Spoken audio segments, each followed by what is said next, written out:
Guys, ready? Sounds good. Grand Rising, everyone. This is Ron.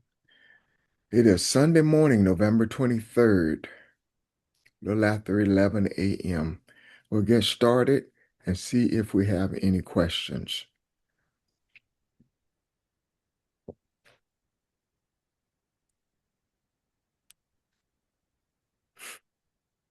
No questions?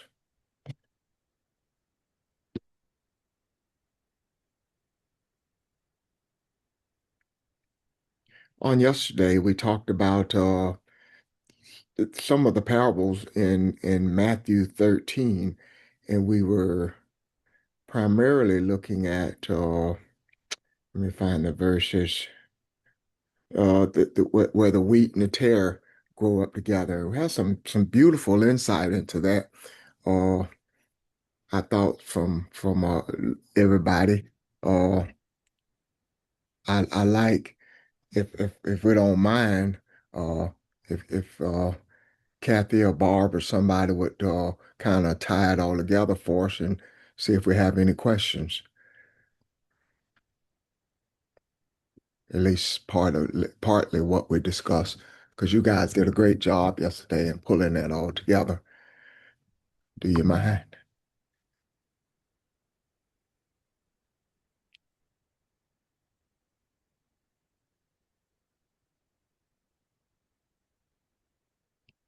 No?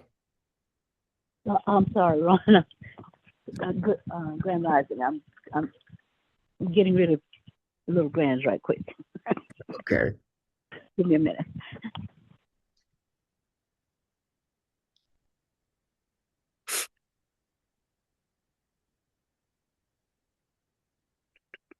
So, Ron, I just got on. You were saying, asking us to kind of summarize what we Yeah, talked you guys about did a yesterday. brilliant job of pulling that all together yesterday, and I was wondering if you could pull it all together, kind of summarize what we talked about, and let's see where we go from there, please.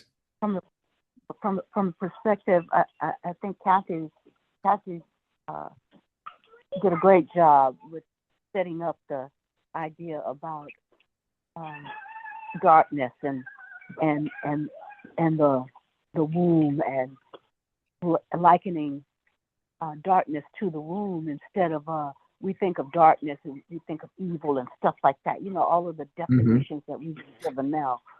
But darkness as the womb, darkness as wisdom, even darkness as a place where a seed, an idea, a concept uh, can be nourished and grows. And if in fact we are enlightened, uh, the darkness is the place where that nourishment begins, that enlightenment begins, uh, while the idea, the seed, the thought is growing. The other thing is that we're creators, regardless of whether we understand the extent to which we are enlightened or not. We create. We create our situations. We create the good. We create what we call the bad. Whatever we create. So if we know the end and the beginning, if we know that we are creators, and we know that we win meaning we are enlightened, then why not nourish in the darkness ideas and thoughts of truth and thoughts of love and thoughts of loving kindness and mercy and righteousness? Why not nourish those thoughts rather than allowing those adverse thoughts come through our mind? And when we fixate on those kinds of things, we birth that kind of adverse thinking. So the Yeah. idea, the concept was nourishing what's positive, nourishing what provides enlightenment, what provides uh, something for humanity rather than self. So that that that's a little bit of what we talked about. Thank you. I know that yesterday I had never thought of, or I had never seen darkness that way, as you said, the evilness of the things that I've always looked at as being that try to separate us from who we are. but using them as a catalyst to move forward and create life and wisdom out of it. I'd never seen it that way, and nor had I considered all darkness to be a womb.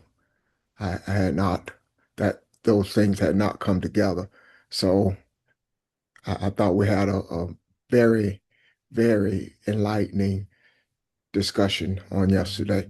Anybody else, is there a portion of that you'd like to? Yes, Ron. Grand Rising. I would like to add too, and I apologize. I was driving Oh, and no could not problem. answer you earlier. So the only thing, because Barbara did a wonderful job just now of summarizing everything, I was just going to add to that when we talk about separating the wheat and the tares, we talked about you are, and I think Audrey said it the way is you are the Lord of the harvest. And so basically, you are the one that will do the separation. You're the one. There's not a season where you've got to wait. When these Yeah, dark places come, these dark times come, we have the ability to harvest right then, to separate right then, and to birth whatever we're going to birth from that womb.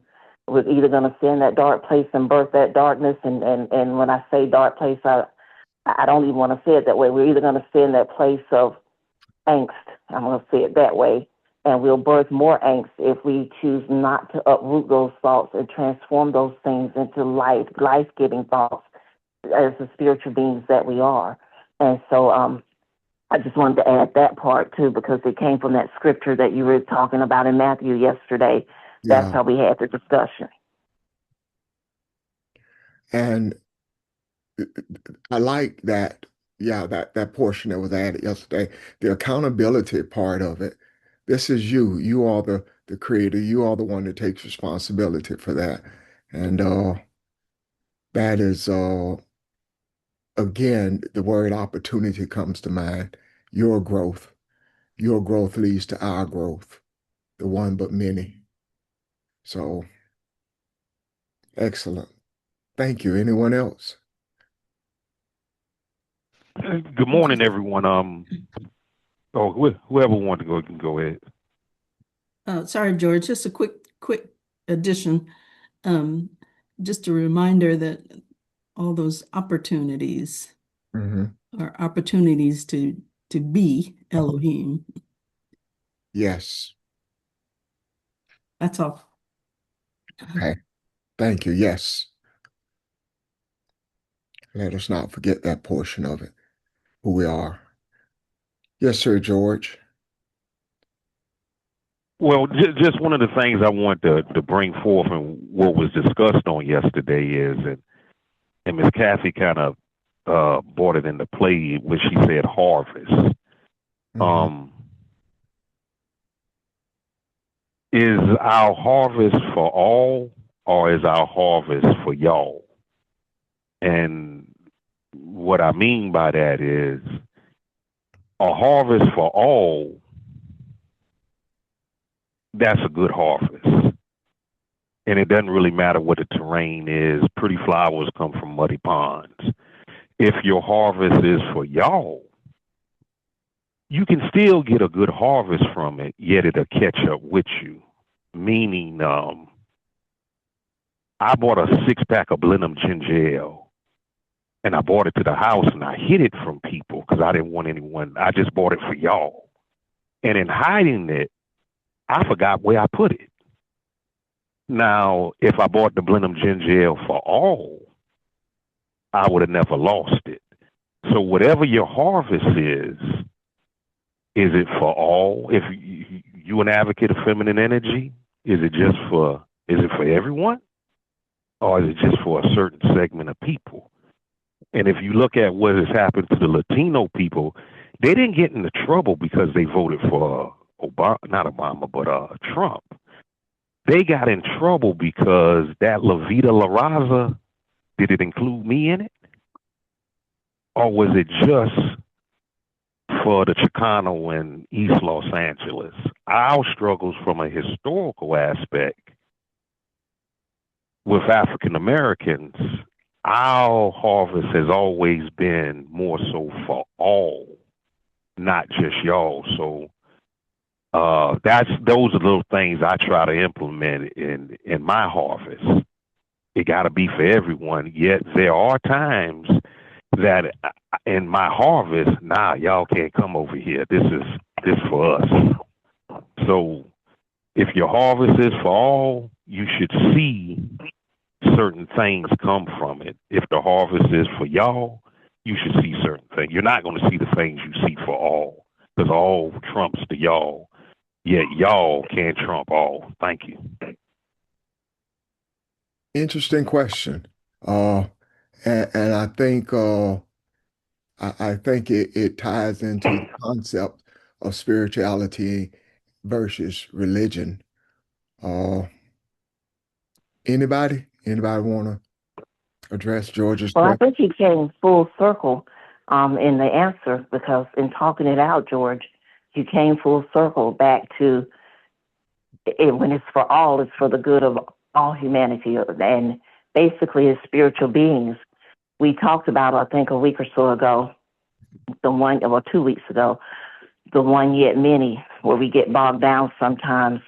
We know when we're on this phone and it feels good being the many, but when you're in the one, and what we're focusing on right now, what we're getting ourselves to an understanding of is the one part of the one yet many and being Elohim.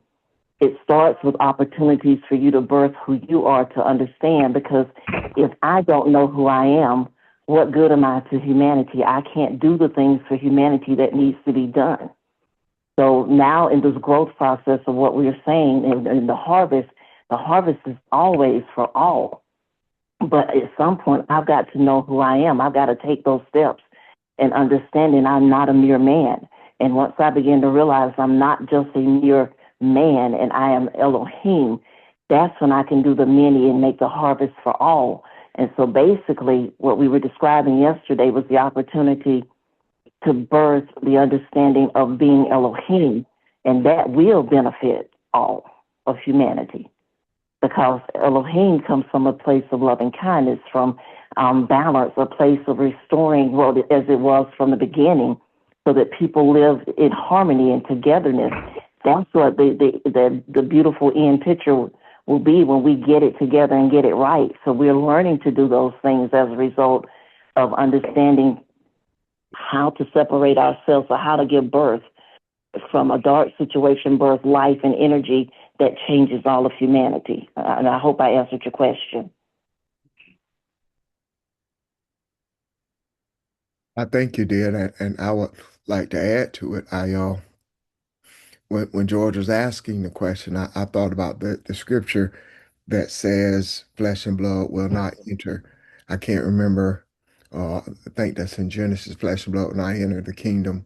Uh, but regardless of where it is, the reason why I said spirituality and versus religion, you cannot start the journey of spirituality. You don't get on that road and just see self.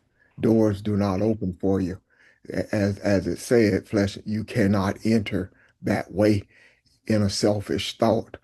Uh, the understanding and revelation and awareness does not change if your heart is not desiring to see something. So all those things eventually fall away because that is what we were taught in Christianity, that Ron has to get Ron right. Kathy has to get Kathy right.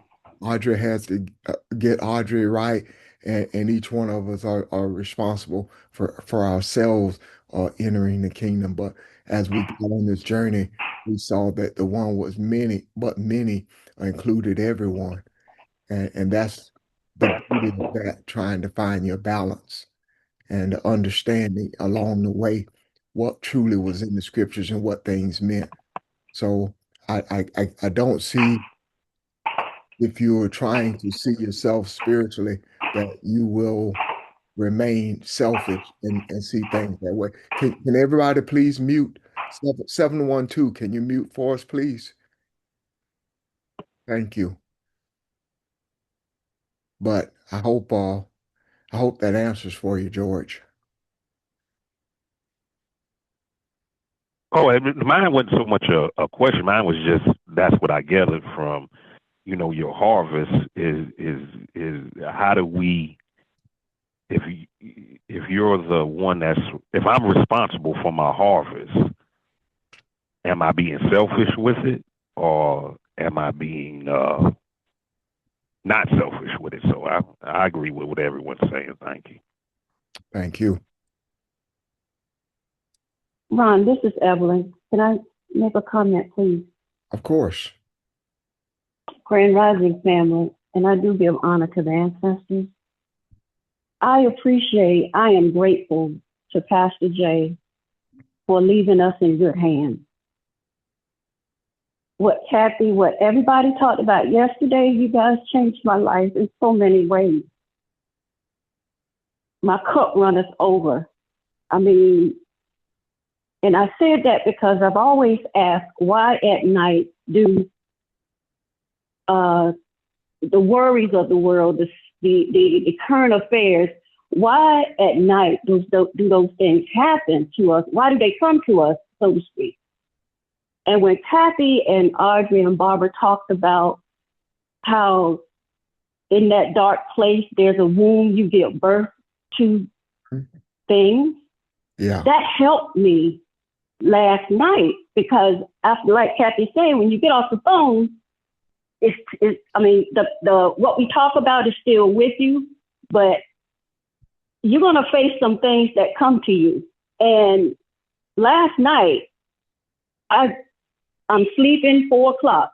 Here come the thoughts, and I'm like, okay, I have to remember what Kathy done put out there, that this is my time to birth what I need to birth in my life. And you guys also gave life to, when our parents used to tell us to mind your business. I don't know, that just came to life to me last night. Mind my business. But anyway, I healed so much last night, and now I have come to the place where I am embracing the fact that I get up at 2 or 3 or 4 in the morning. There is no day or night with me anymore. And I just take things as they come now, because we've been programmed, like when we see the light, the sun come up, okay, that's day. When the sun set, that's night. No, there's no light. There's no season when it comes to the spiritual realm, if that makes sense what I'm saying. There is no day or night. It is what it is. But I am so grateful to Source for giving us Pastor Jay, and Pastor Jay leaving us into the hands of the teachers. You guys have helped me heal so much just in the twinkling of an eye. And I just want to say that this morning. Thank you. Thank you. Beautifully said. And I join you in the spirit that you feel, I feel as well. I felt uplifted yesterday and feel it still today. That was very insightful to me. So thank you. Anyone else? GC. Ron, I'm sorry. Go ahead. good morning, Ron and family. Ron, there was something that you quoted also yesterday from a previous session that Pastor had taught regarding, I'm trying to figure out that expression about the past and the future. I said it. Yeah, you said it. I can't remember if you said that Pastor said the past is our present. I don't know. It was something regarding the past and the future. I think it's the past is in front of us and our future is behind us. Yeah, I believe Kathy introduced that. Yeah, Kathy said that, but yeah, I remember say it now. I remember when she said it now. Yeah. You want some insight I'm into the it? one that said that, and you all have to help me to remember, because I remember we were learning something about the circle of life, and we were looking at the circle of life and how what is known is in front of us, which is the past. Those things that we've seen, that we learned from, that has already happened. That's what's in front of us. And we've always in the past reversed it and thought that the future was in front of us. The unknown is the future that is behind us as we move through this realm of spirituality and understanding who we are. And I can't remember because it's been years and years ago. And Barbara had said something yesterday that triggered that memory in me. And I could see us in that circle of life, so to speak, as we move, that the unknown is always behind us, and that is our future because we don't know what's to come. But what has happened through the wisdom of the ancestors and those that have gone before us, that even though that's the past, that's what we're gleaning from and moving forward toward whatever is behind us and what is known as the quote unquote future. But basically, and somebody help me to lay it on out there if you see it any clearer, but I can't remember everything that he taught us, but I cannot remember either the reference that you made yesterday, Barbara, that triggered that thought in me. But basically, when you're looking at the unknown, that is the future, and that's what's behind you. The known is what is gone forth and what we're learning from the ancestors, which is the past, and that's what's ahead of us, and that's what we learn from and move through as we move into an understanding of things that are presented to us in what we call later on, quote unquote, the future, if that makes sense. Wisdom is knowing the beginning and the end. Yeah, I'm that's sorry. what you Wisdom said is knowing the yesterday. end in the beginning. Wisdom is knowing the end in the beginning. You already know what the story is. You already know how the story ends. We are enlightened. We are gods, and so there's no reason. May I add something to what you said? We've got to remember that the past are memories, but we can't let that solidify and be what guides us into our choices for now. That's what our ancestors do. They're there to guide us and to everything that we did in the past wasn't something we were proud of. It wasn't something that was good for us. Everything that we did, it wasn't something that was good for somebody else. So we got to remember that now that we know the end in the beginning, who we are. That's what the end and the beginning are. That we are gods. Then that teaches us to whatever we create can be beneficial not only to ourselves but to humanity. And so. Anyway, it was just an addition. Thank you. Thank you. Y'all taught it really, really, it was really, really good to hear the session yesterday. And I thought it was very, very helpful and insightful for me. I appreciate that. Thank you, Ms. Barbara and Kathy. You're welcome, Teresa. Thank you. Yeah, thank you. GC. Yeah, Grand Rising, everyone. Again, I'm just excited and encouraged just to hear the energy and the teachings that's coming forth. All of us, are experiencing the fruits of when we say our ancestors, and just as Kathy and everyone has just said, our ancestors are our eyes, spiritual eyes. They are our spiritual senses in that way that the past, in terms of what we may have experienced, our ancestors have already, positioned us to be in a situation to continue our spiritual journey.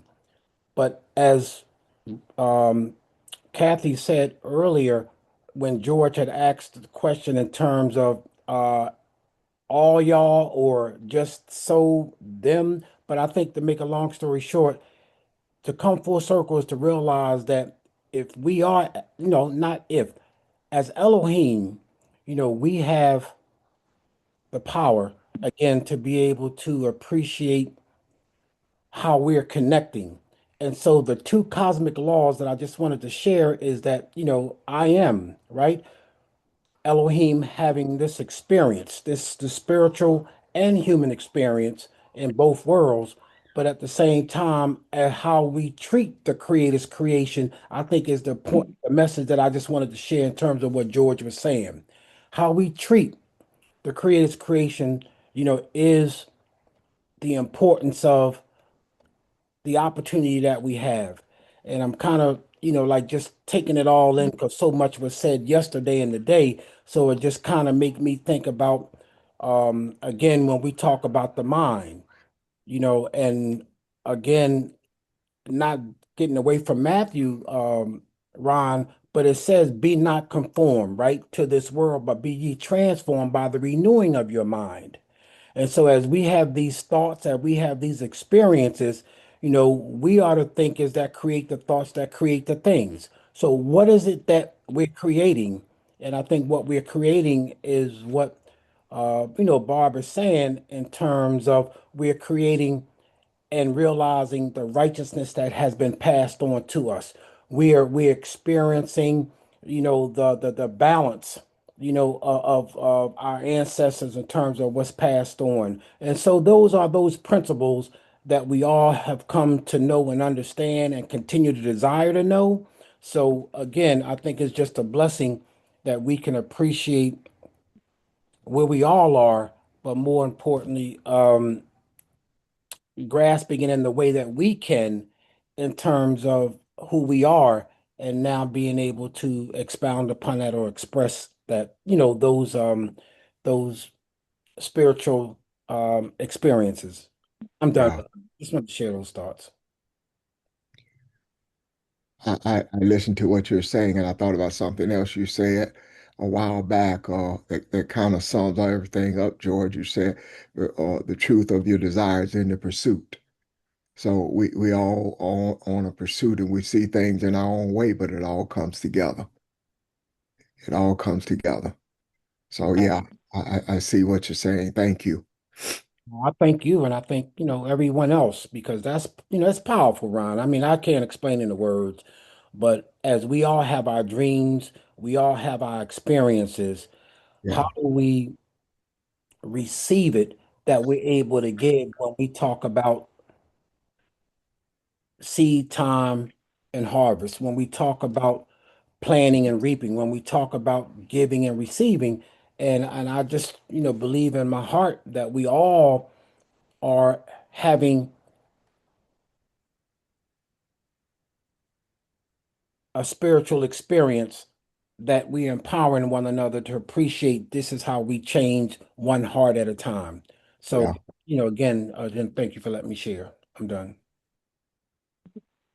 Thank you. Can I go back to Matthew 13? I saw something I wanted to add to this, if you guys don't mind. Matthew 13.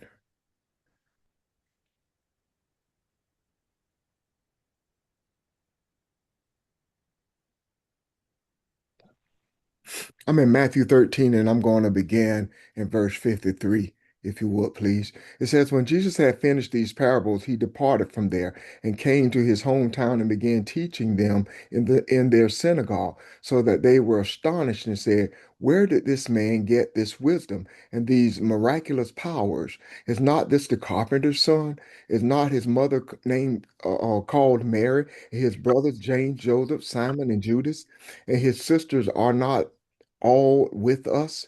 Where then did this man get all these things? And they took offense at him.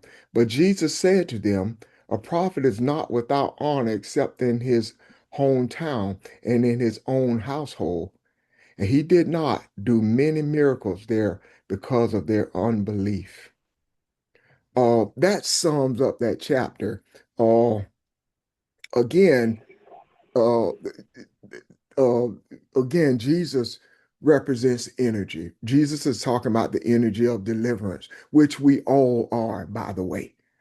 If you can see yourself as Elohim, you have to know that you are deliverance.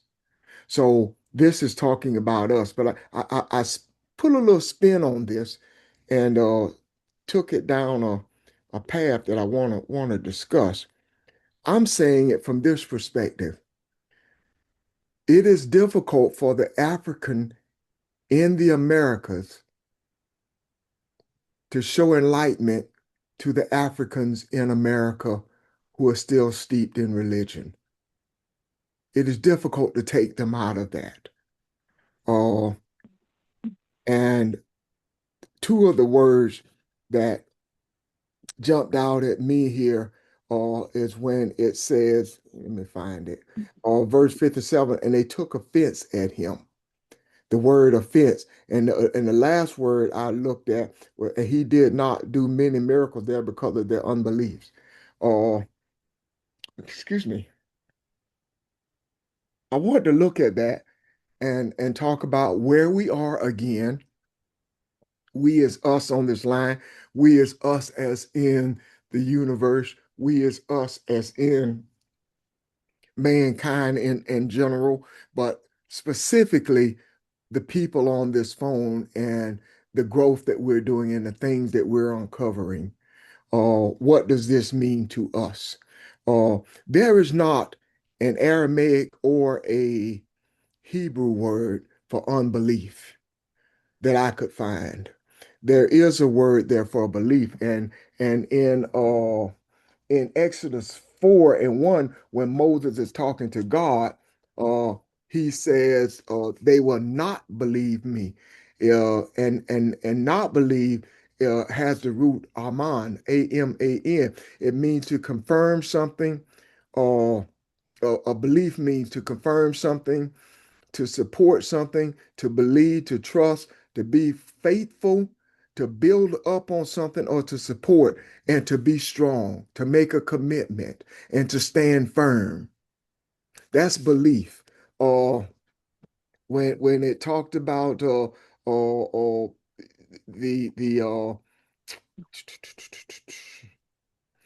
in some versions out there, in some places out there, uh, belief and faith are interchangeable, and it is talking about to stand firm. So what am I saying here? The word offend is just the opposite of that. The word offend has many meanings. Many comes from many places. Like in one instance in H in Hebrews 8:19, it talks about to be guilty, to offend someone, or to trespass. Uh, and it is just the opposite of standing firm. So when you look at what is being said here, what I gather from this is the unbelief part does not mean that there is no faith. The unbelief part means that the faith is weak and needs to be built up. Uh, I think one of my go-tos is I still go to is the hidden gospel.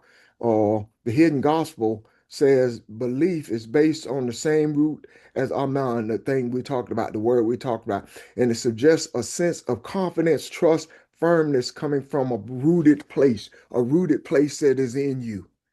So this is, are they saying we are offended because you have challenged who we are? You have challenged this.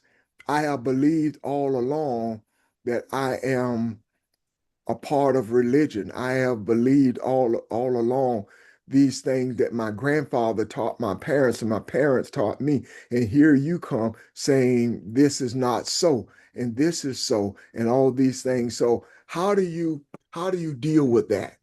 How do you take a look at that and build up faith that is weak? Build up a trust that has a root. And the root is, as he said in the book, that you're rooted in, meaning that we know that as Africans, this stuff is already in us.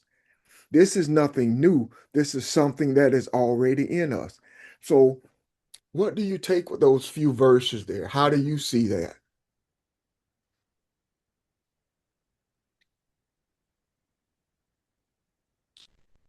Just for clarification, Ron, did I hear you correctly when you stated or said that the African American cannot change the African American? And if you I, I did just say that, I just changed the what words. did you? Hold on, I'm gonna read it again. He said, he said he came, he said, where did this man get this wisdom and these miraculous powers? Is not this the carpenter's son? So all I'm saying is, if we see what we see, how do you change those that don't see it? How do you change the African that is struggling with this, is what I'm saying. Because he still sees religion as his firm foundation. How do you uproot that and help him to see, or at least give him a thought that there could be more out there than what he has been shown? Because Jesus, Well, go ahead. I'm sorry. I would say in terms of creating or trying to change someone's way of maneuvering, you got to lead by example. You have to lead. That's one aspect you have to do. Can I And stop you for 1 second, Jordan? I'm gonna let you continue, but you said something you led off with. I want to make sure. Uh, that's the difficult, maybe impossible part, is trying to change people that, you know what I mean? Uh, I would not, you can't, we know that we can't come to them and say, you've been wrong or we've been duped in what we believe. There has to be something else here that is being said that we're not, at least I'm not seeing yet. So why does he say this, and what does it mean in a spiritual way? I guess is another way of me saying it. I'm sorry, I interrupted you. Go ahead. now, I mean that's cool. I just think you do have to lead by example.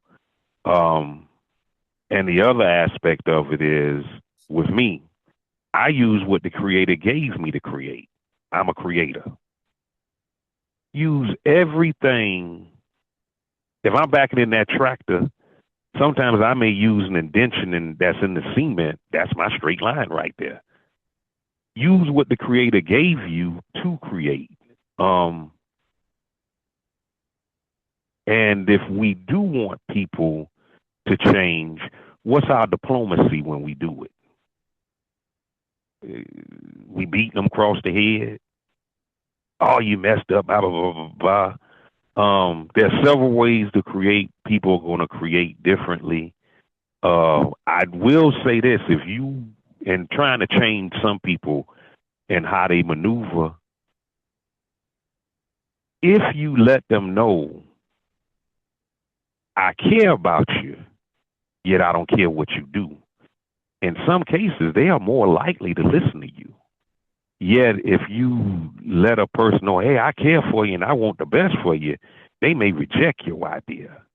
Mm-hmm. And I've had some success in life where, hey, I don't care what you do. I want the best for you. And my daddy used to say this, one day you're going to figure out you should have listened to me, or you're going to wish like the heaven you had her. So several ways to create. But the first is, do you lead by example? Thank you. Okay. Thank you, George. Ron, I guess what I'm seeing as you asked that question, because I had to think about it as you were asking that question. I guess my first thing is, I have a problem with saying I'm changing you. Right. And because I can't make you change. I can desire change for you. And as I'm desiring that change, the universe does the rest. Point in case, there are things happening, signs of the times is happening right in front of us, and we talk about them, but I don't think we get the gist of what's happening because we still look at it through the lens of our eyes instead of the lens of our eye. And what I mean by that, I'm going to use the example of Charlie Kirk. More African Americans realize that this thing called religion is something, and I think Audrey talked about, and I saw the same clip that she saw of the young lady in the parking lot crying, saying, I can't stay in this. I can't stay in this thing of religion or this place called my church anymore because they are worshiping a man that spewed hate and divisiveness and all of these things, and they want me to honor him. And I know intuitively from the inside of me that that is wrong. Now, we may never see another clip of this young lady, but that incident sent her on a spiritual quest. Now, just like we went on a spiritual journey, having to look for the more, because we know it's something more than what we are receiving and what we are being told. People will have to take that individual journey for themselves. That's not saying that we don't be the example, like George was saying earlier. Yeah, you always want to be an example to people. But more importantly, recognizing that as Elohim, your desire is what's going to change things. Your desire for humanity to know, because think of how many people are steeped so firmly in religion right now and what Yes. they're being told right now. And every time I go back into a setting like that, the first thing I see is no growth. It's a dead thing that they just keep regurgitating. They keep regurgitating the same stuff. And the people just mindlessly follow that because that's what religion teaches you to do, to mindlessly follow. As an individual, if I try to just talk to, let's say, family members that are in that, I would have a whole lot of family members to talk to and try to convince them. And I'm using that word convince intentionally. I would have to try to convince them. But I'm trying to think of my own journey. Who convinced me? It was my desire to know more. When I started asking questions and seeking and saying, these things aren't adding up for me. This doesn't make any sense to me. That started me on my journey. So it's really about my desire for mankind to see truth. That's who I am as Elohim. Now, how the universe creates opportunities and shapes that thing for it to be seen, I don't worry about that part, because those that are seeking to see it and those who want to know truth, eventually their eye opens and they begin to realize, okay, I think this thing called religion, I put a lot of value in that. And I thought it was the truth, but is it something more to this than what I've been told? And you start picking things apart. Why would you say, slave, obey your masters? Why would the Creator want me to remain a slave? Just various things these are the things that we put in the macro that people, and I spend time now just looking on Facebook, because I've linked to different things, African things, teachings on Facebook, and I am amazed at what we say is out there, because people come right back and are saying it too, and it's out there. Yeah. And all we do is desire that the eye be open so that they can receive, because witnessing, people have tried witnessing. I mean, it was somebody on our doorstep the other day, Jehovah's Witness, ringing the door, still leaving the tracks, and all these people have tried to go door to door and do all of these various different things to sway people into their way of seeing, quote unquote, whatever their religious beliefs are. We stand in truth. Truth doesn't have to be defended. Truth doesn't have to you don't have to do all of these different things. Truth will be what it is if we allow it to just be in our lives. And that's all we desire, is for truth to be seen. And I just see it that way of leaving it alone. And I know I said a lot. So if there are any questions or comments, that's all I wanted to say. Thank you. Thank you, Kathy. Any questions of what Kathy said? Not a question, but a comment. Sorry, this is Audrey. Kathy, I think we are of the same mind, because I was thinking along the same things about the Charlie Kirk incident and the woman in the parking lot.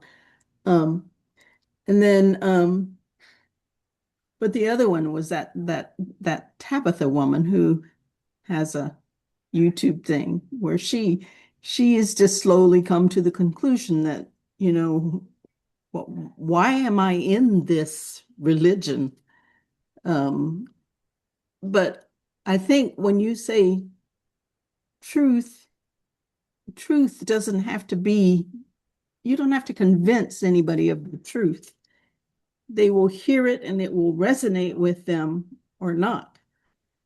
But the thing that struck me in that passage is Jesus never rebuked anybody. He didn't try to convince them or anything. He just let it be. So when we put things in the macro, we just let it be. And the universe will do what the universe does. Because, and I think there is an awakening of African American people in this country. It's happening right now. Right now. And so what we're putting out there, we just let the universe do what it does. We don't have to convince them. They'll convince themselves. Okay. After yesterday, I saw that and I said to myself, there's no coincidence that this is the end of this parable, these parables. And what does it mean? Why is this here? Is there something here that we need to put in the macro just as we have the rest of these things? And that's why I wanted to discuss it. I agree with you on everything you guys said. This is talking about the eye being open rather than seeing things through your eyes. This is also talking about becoming awakened. And I'm constantly asking myself and looking every day, when will Adam be awakened? When will that awakening take place? And it's taking place right now. So that's was my motivator for looking at this, so that it could be discussed and be discussed in a way that it leaves it out there in the universe and let happen just like everything else we discussed, let happen what's supposed to happen. Because I did not see this being here as just a coincidence, nor that I want to just leave it and not discuss it at all. Anyone else? Questions or comments?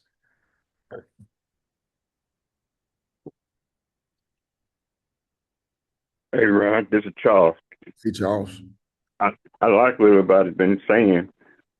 I want to know why he used the wheat and the tare. What was the reason by him using that and using that to let us know what we know now?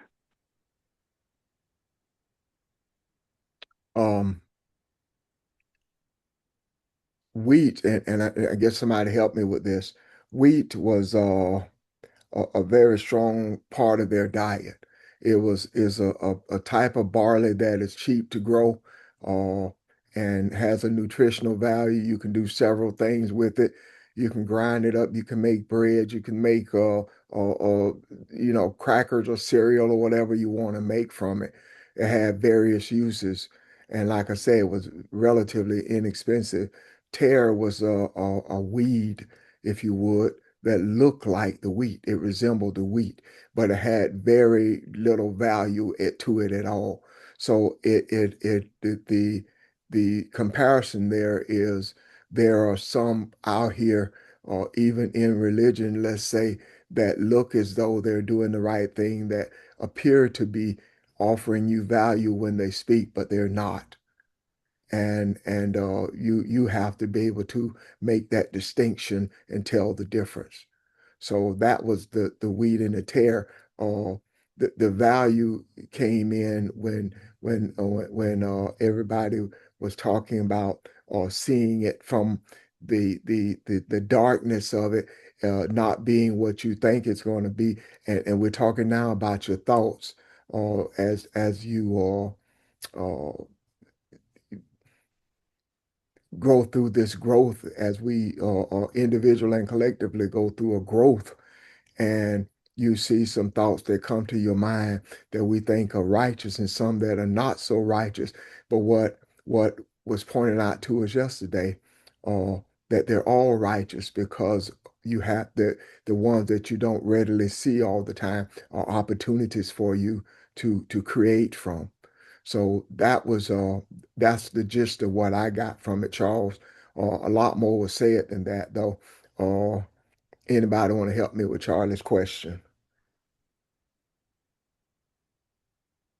Yeah, this is Barbara. Uh, the tare looks so much like the wheat that it can't be separated when it's sifted together. The tare the tear, the tear is they say it's soporific, meaning it's an agent that can cause sleepiness. It's if you eat it, and you don't know it until after you've eaten it, and from a spiritual perspective, it smacks to me of something that causes you to stay asleep rather than be awoke to who you are, and it from a spiritual perspective. It lulls you to sleep like a drug would lull you to sleep, and so that you're not at your best. You're not as alert. You're not oriented to who you really are. But they look so much alike that they plant them together, and it's only when they are grown up. The pear is a poison in a sense. Mm-hmm. But when they're grown up, that's when you can tell the difference between the authentic thing and that which is simply a replicate.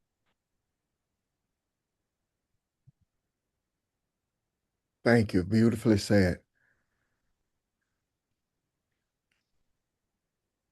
You reminded me of I was reading this thing on Roman noodles. This Roman noodles got their popularity in Japan after World War II, that the country was so devastated and beat up so bad that the government was trying to think of a way to feed their people.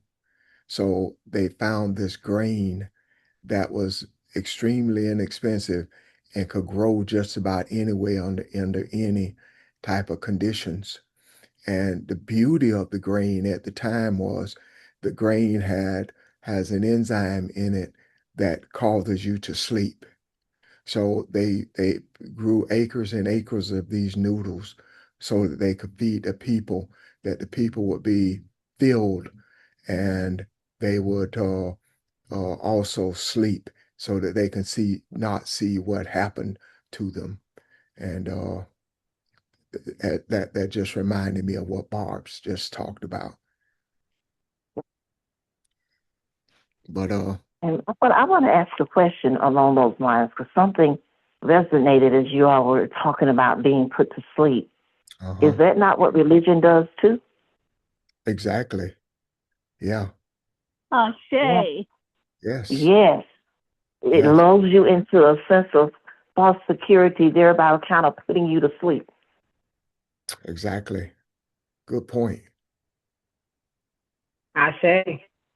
Yes.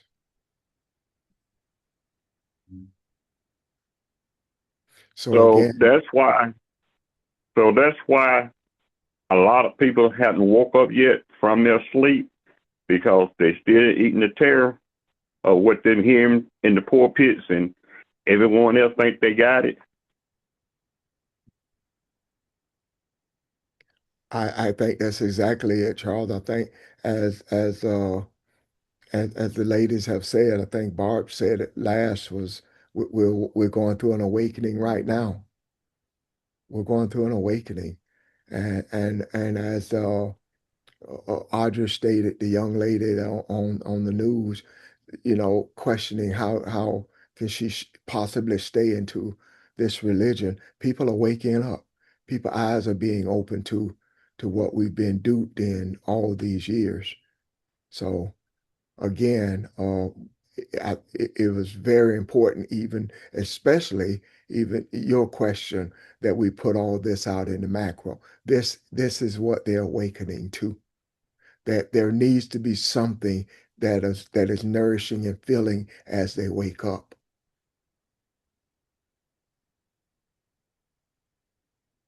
I'm glad I brought that out, because I used to be on the farm a lot working, so I knew that you got a lot of fruits, a lot of crop.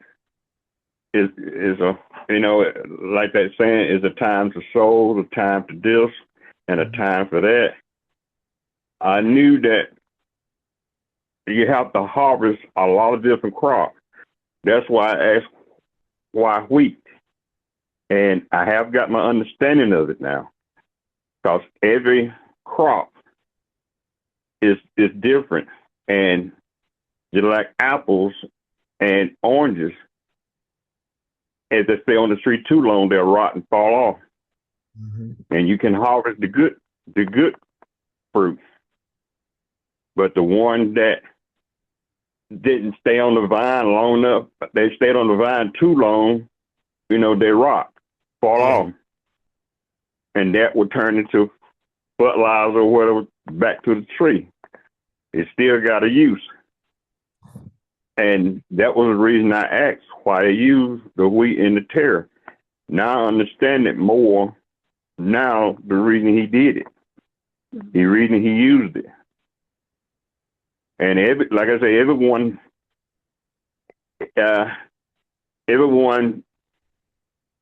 have crops to be harvested. And I think that we all have a crop to be harvested. And is you going to harvest in the time to be, pick or pull up, or you going to let it, you going to let it rot before it's time, or you going to pick it in the right time? I thank everyone for letting me know what it meant. Thank you. Thank you for the question, Charles. And what you're describing is the timing of it is your balance.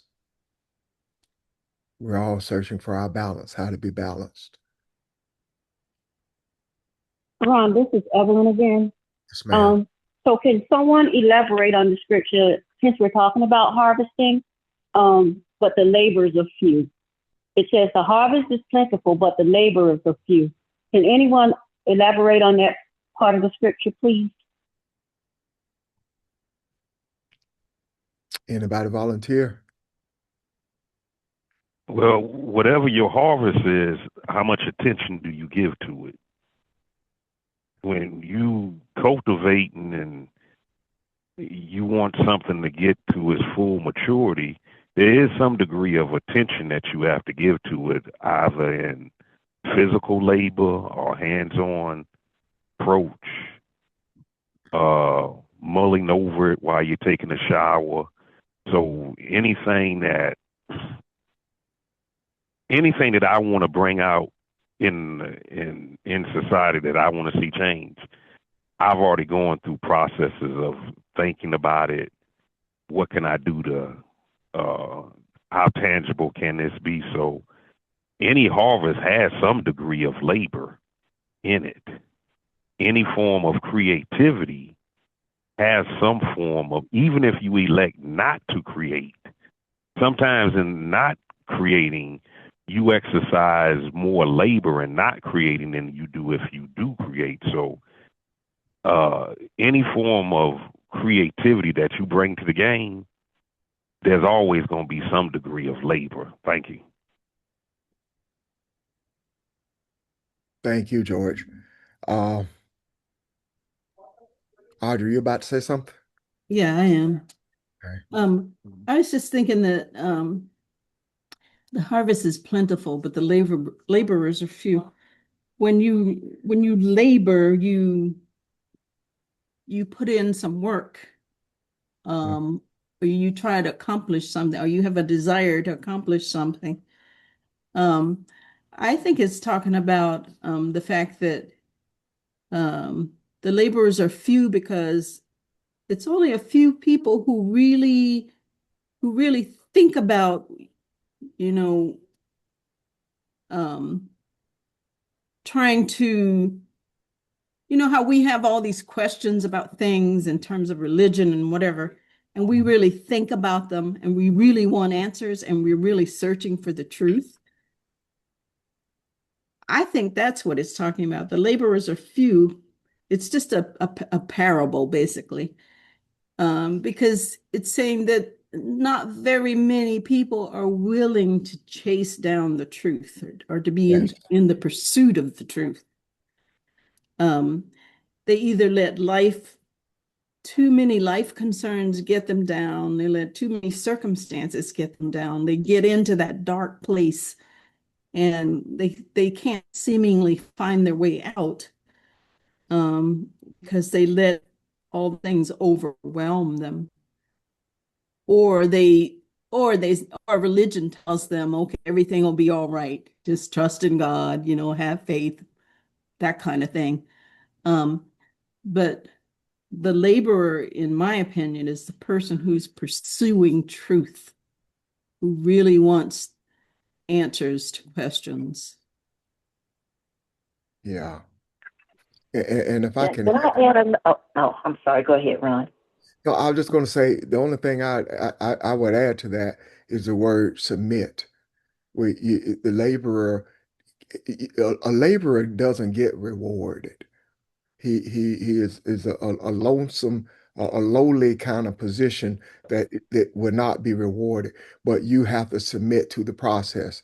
It reminds me of are you a how that thing goes? Are you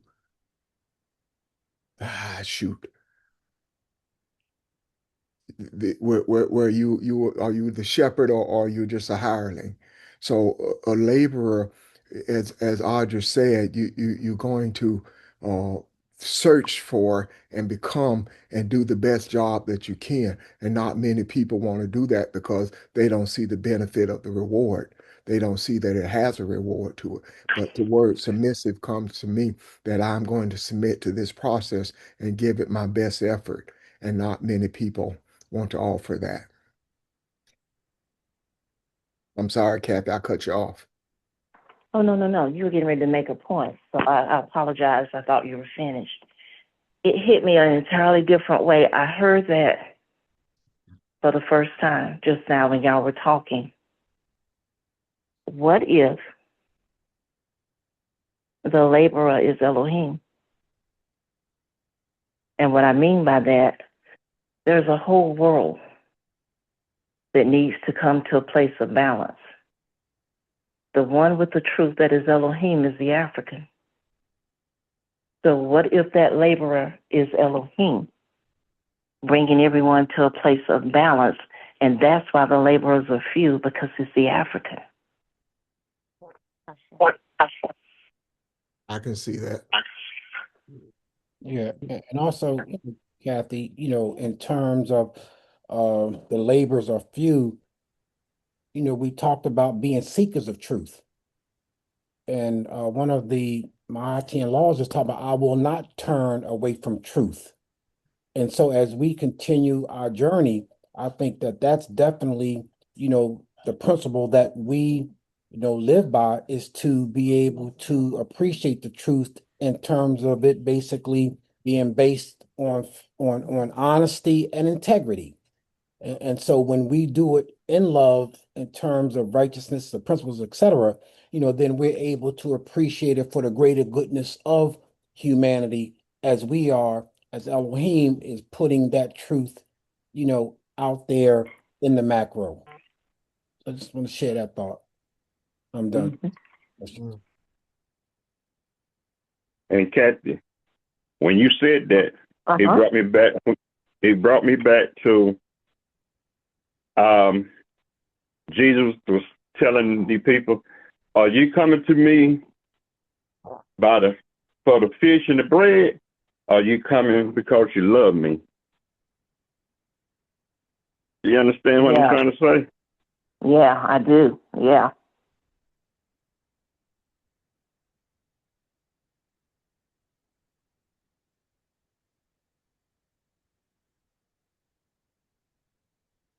That was all. I like that. I think summarizing, or at least part of this, the laborer has to be someone who's compassionate. The laborer has to be someone who has understanding as to the importance of the fruit that's being harvested and who gets who gets nourished from it. And no matter what he or she has to give up, volunteers to be a laborer. Because if you think about the journey that we've all taken individually and collectively, we don't stop. It doesn't even matter anymore what you gave up. But when you stop and think about it, all the things you believed in and the journey that you've taken, it is quite a list to look at what you've let to fall off of you. That bared left you bare so that you could be built back up again. So that's all of that describes a labor. It has to be someone who's compassionate about what they're doing.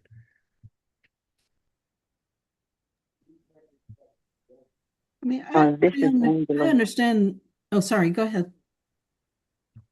You can go ahead. You good. I was just gonna say, I understand the point Kathy is making about Elohim being the laborer, because Elohim has to be awakened in you for you to Yes. go on that journey, you know? So I understand her point about Elohim being the laborer, because yeah, you have to be awakened first before you can even step out on the journey. Because sometimes the laboring can be very difficult in terms of what you have to put up with and what you have to deal with other people and even deal with within yourself. So Elohim has to be awakened in you for you to be able to go on that journey. Because who has more love, more compassion, more understanding, and the truth? Who has that more so than Elohim?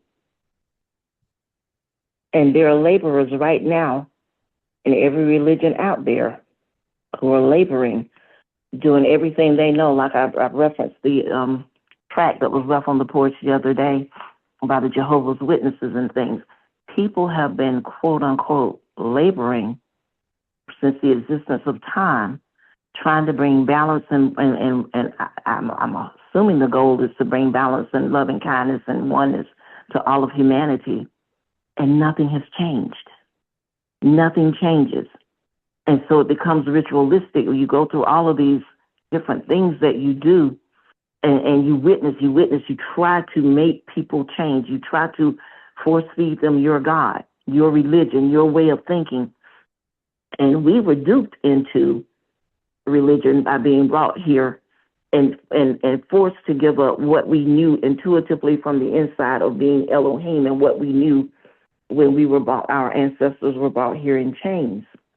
But now that we are awakening again to who we are, and we are taking our rightful place as Elohim that we always have been, who else can make the change? Who else can bring about the harvest that we're looking for, which is to go back to where it was from the beginning, with equilibrium, with everyone living in peace and harmony and love, in a place like that, or back to that place as it was from the beginning. We are the ones chosen to do that. And so I just, when that was asked, all this to start bubbling up on me on the inside. This is us, Elohim. We are the laborers, and we've had other people laboring, and that's why nothing changes. I mean, their intentions are good, and their motives may be pure, but we have truth. We are the ones with the eye that sees and the compassion in the heart for all of humanity, with no agenda, no objective, nothing we're looking for in return other than to bring balance to all of humanity. Who else could that be describing? That's why I asked that question. Thank you. And I agree with you. Thank you.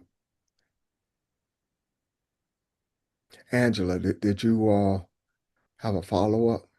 I think that was Angela. Yes, this is me. I was just gonna say, yeah, I saw what Kathy was saying. The labor is Elohim.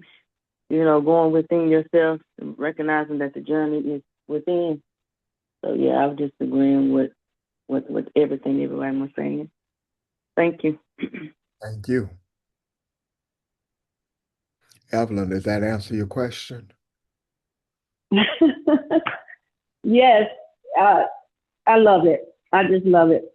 And another thing about harvesting and being a laborer, everybody get paid. If you didn't do anything, you're not gonna get paid. You're gonna get, you know what I'm saying? So either way, one way or the other, you're gonna get paid. So, and I'm not talking about in physical form, not in currency, but in energy. Oh, that's all I want to say. Thank you. Thank you. Another thing that just woke me up too about what Kathy said. We are the one is Elohim. We are the ones gods. Yeah. Because the European don't know, but we do. But we just sleep. I'm thanking God that we've been waking up to understand what He's really telling us. Like I said, the European can't do it. Then you said they were the children. So the African have to wake up and do it. You're absolutely right. Great discussion. Anybody else want to leave any? Well, this is Angela. I got another question. Since Okay. we're talking about the laborers, when I can't remember exactly what this, but it's in Genesis when it talks about there was no one to till the what is it, the ground. Yeah. Yeah. So is this be the same as what that's talking about too in Genesis as well? I think that was talking about something a little different, but I also think it may tie into. I think it was talking about consciousness.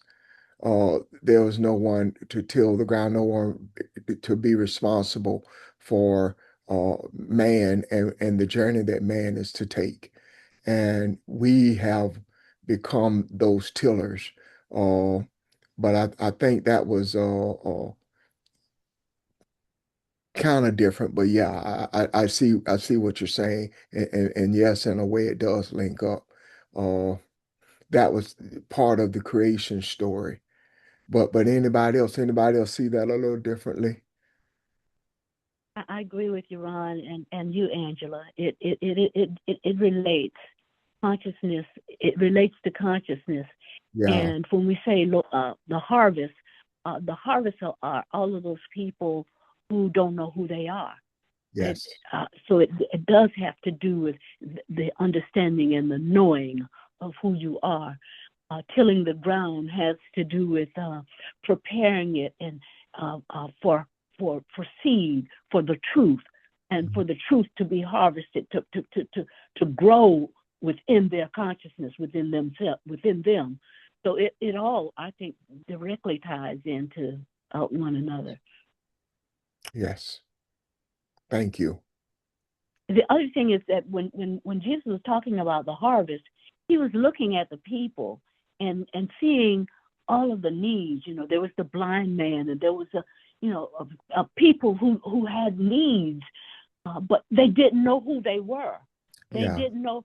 They didn't understand who they were. They didn't understand the power that they are. Just like we, at some point, and probably still don't to some extent, understand the power that we are. And so that's what you're saying about the harvest.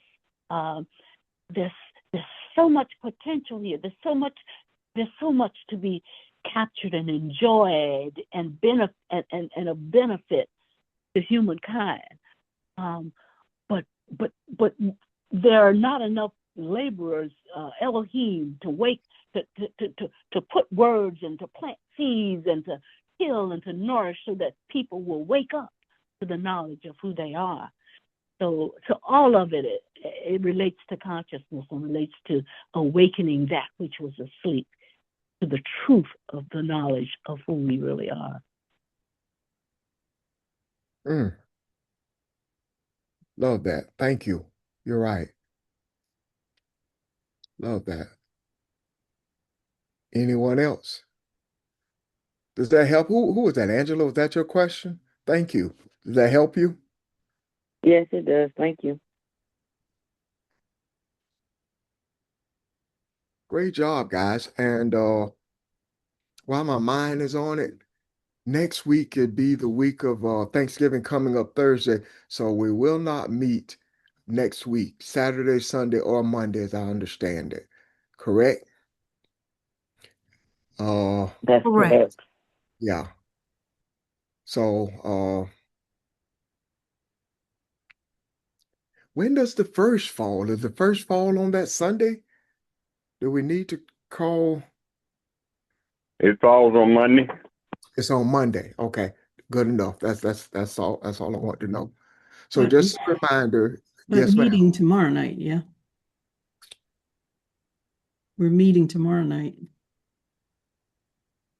Tomorrow Yes. night. You mean Okay. Monday night, right? Yeah.